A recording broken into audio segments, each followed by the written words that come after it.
With the FBI not turning over that information, what do you think the impacts could be to companies looking at whether they should move or not on their 2020 DEI promises?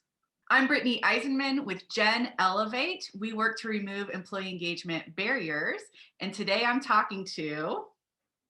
Hi, everyone. I'm Alysha M. Campbell. I am the founder and principal at CultureShift HR. All right. I would like to talk starting at the big national level and then take the conversation all the way down to what an individual supervisor with a small team can do as far as DEI and what the impacts are of that. Absolutely. Yes. So let's start at the big level.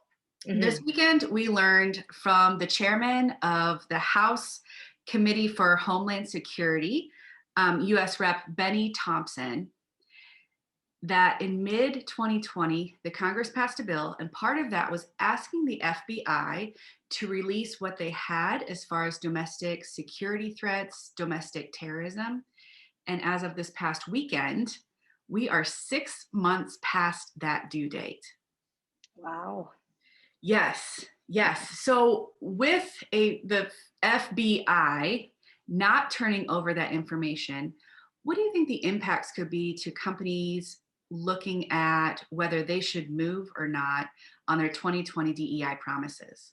I think it's really disappointing to see that, with everything going on, the fundamental mandate that they've kind of set out to initialize and really activate has kind of fallen short. And it really does a disservice to all the members in the community who are actively fighting and who are actively speaking about, racism and discrimination and all the different hateful things that are happening towards the Black community. And I think that we really need to start looking at how are we servicing our communities at all levels.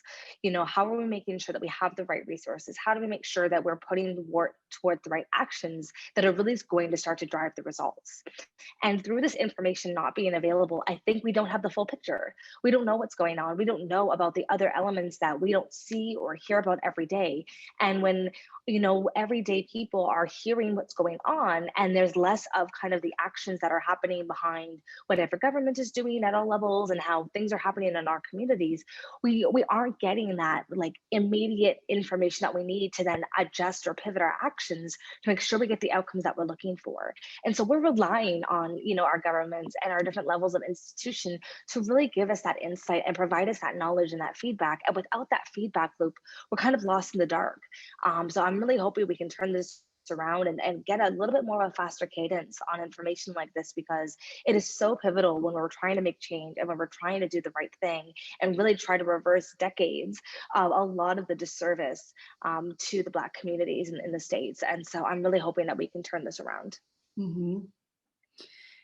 If I'm the HR director for a global organization that's located in the US, and I'm looking to make good on some of the promises that we've made in 2020, do you believe in today's environment, how much weight should I put on what the federal government is saying and releasing? I would say it's very important what is being said, but at the end of the day, you've decided for you and your team and you and your organization to have a mandate to facilitate a culture of belonging, acceptance, inclusion, and diversity. And so no matter what, what is coming out of the government from a reporting perspective, it's important that you follow through on that mandate and on the actions that you said that you were going to take. So create an action plan, create a roadmap of where you are today and where you want your team to be, and start to identify those action items that are going to get you there.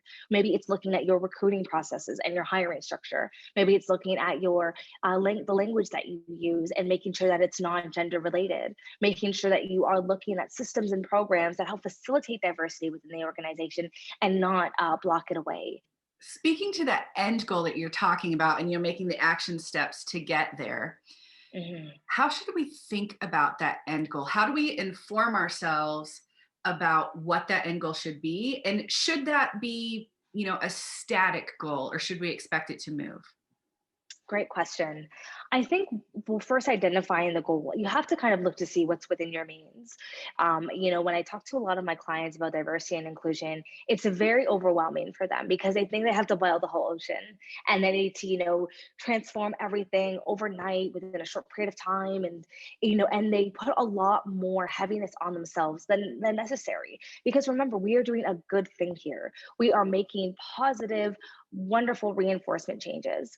But with any change, it takes time, and it's not a flip of a switch where these changes can happen, but you're literally changing the behaviors and mindsets of people, which takes time. So I would say look at what you have on your roadmap today or on your project map today and really identify to say, okay, based on our time commitment, based on running the business, based on what we need to do, what is realistic? Because we want to make sure that whatever that end goal is, that it's successful, because you don't want to work all year and then you don't even come close to hitting the goal. You want to you want to make sure that you're hitting it, of course, but if not, coming really, really close to, ticking that off the to-do list. So I would say, look to see what you can do, and then don't think so big, like really think granular, like what are the things that can affect positive change today. Do you think it's important to set a definition for your company as far as what DEI means, or is it okay to leave it a little malleable for different interpretations? I think it's important that there's some definition, but I would keep the definition malleable. And what I mean by that is, at the baseline, diversity and inclusion in and of itself is a definition. Like there is, you look it up in the dictionary, there are words that define what diversity means, what inclusion means, and what you're trying to create as a culture. But what I would say is where the malleability comes in is really understanding what is going to be your focus and priority with the committee or with, the group who's responsible for this or the group that's going to action this and really rally behind it, is really identifying the focus areas. Okay, let's say I am the HR manager for a small company. Mm-hmm. We are in a hiring freeze. I'm expecting it to last at least 6 months. What are some aspects of DEI that I can use this, a little bit of breathing room that I have to drive deep these concepts and beliefs in the existing workforce that I have? It's really around education and learning and development. It is so important that you are educating your team and first and foremost yourself, and being able to create a space of learning and development on this topic, starting at those very fundamental questions and allowing that to kind of lead your learning and development journey within the space, I think is really great. Because if you have those questions, very likely your staff have those questions as well, and want to know from a trusted source kind of how this all kind of came about and what they can do to action things, and get the ball rolling. So I would say that would be the first step. And then number two would be kind of creating, like you said, that D&I council of a small group of people, maybe 5 to 7 individuals who really have a passion and really have an intuition on how they want to see diversity and inclusion come alive within the organization. And then having, yourself as the HR manager really lean in and help them kind of make sure they're staying organized, staying structured, and being able to make that, long-lasting contribution back to the organization, whether it be through program activation, learning and development, or different trainings that the team and the council kind of recommend and suggest. Those two things could be fundamentally changing for an organization to start the ball rolling on creating a more diverse and inclusive culture. So if I'm a supervisor of a small frontline worker team, what should I think about as far as moving my team from learning about DEI to putting in actions and habits so that our team is inclusive without having to think about it? What I've seen be really successful is starting to tie in the DEI goals into performance management structures. How can we make sure that we're asking our employees the right questions during performance review time to make sure that we're looking at the work that's actually being done,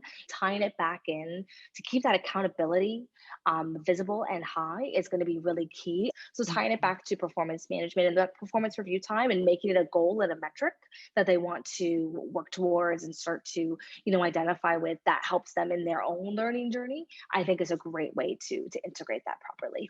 Well, thank you for this conversation today. We learned a lot from federal level all the way down to a new young supervisor.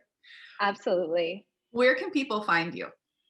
Yeah, definitely. So I am on all social media platforms. My name is Alysha M. Campbell. So that's Instagram, Twitter, LinkedIn, and Facebook. And you can also check out my site, cultureshifthr.com, or my personal site, alyshacampbell.com as well. All right. Thanks, Alysha. I appreciate it. No worries. Bye.